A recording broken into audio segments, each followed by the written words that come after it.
So feel your heart, feel your pulse right now. Is your heart beating very quickly?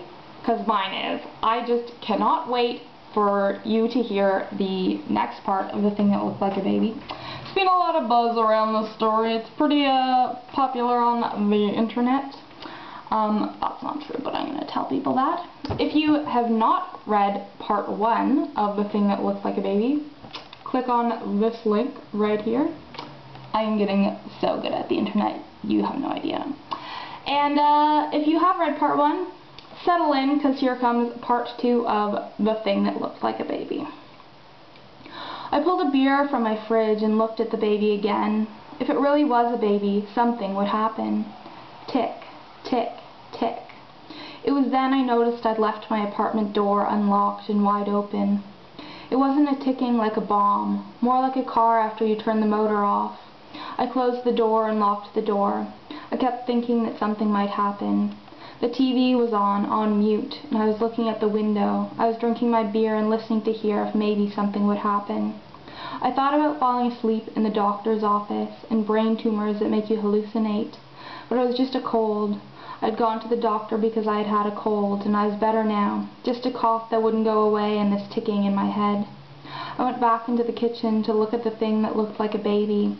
I put the what might be a baby on a plate. It seemed like the right thing to do, but once it was on the plate, it felt like a little bit like I was going to eat it. I wasn't going to eat it. Tick, tick, tick. I remembered I had to change my shirt. The sleeve was still damp from where I forgot to roll it up. The sleeve smelled like the fountain. The TV was on and flashing. The sun was looking low, so I closed the blinds. I wasn't trying to hide anything. It was almost getting dark. What if I killed the baby, I thought. What if this was my son, and then I killed him and then convinced myself that I had found him in the fountain and never had a son? The baby had a curve in its mouth just like my wife, and I could see her face and our son's face. I didn't actually have a wife. Tick, tick, tick. I waited for my wife to come home and to break down because I'd killed our son, and then I looked around the apartment and it didn't look like a place where a family would live.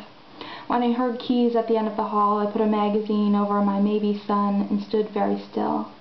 When I pulled the magazine off the baby, it still looked like a baby, and it smelled like the inside of a dog's mouth. The Fresh Prince of Bel-Air flashed on TV. I turned on the kitchen light. Tick, tick, tick. Nothing happened, and nothing happened for 2 hours. There was no blood pooling or face bluing or whatever bodies do on crime shows. There had been a picture of a baby in the doctor's office. The baby was still inside a human being when the picture was taken, and I thought, I was once inside another human being. I thought, this earth is a human being and I am inside of it. It couldn't be a real baby. It couldn't be my son. Suddenly, I wanted a son. I could make this baby be my son. I didn't really want a son. Tick, tick, tick. I had to take the baby back. It wasn't even a real baby. I could take the baby back.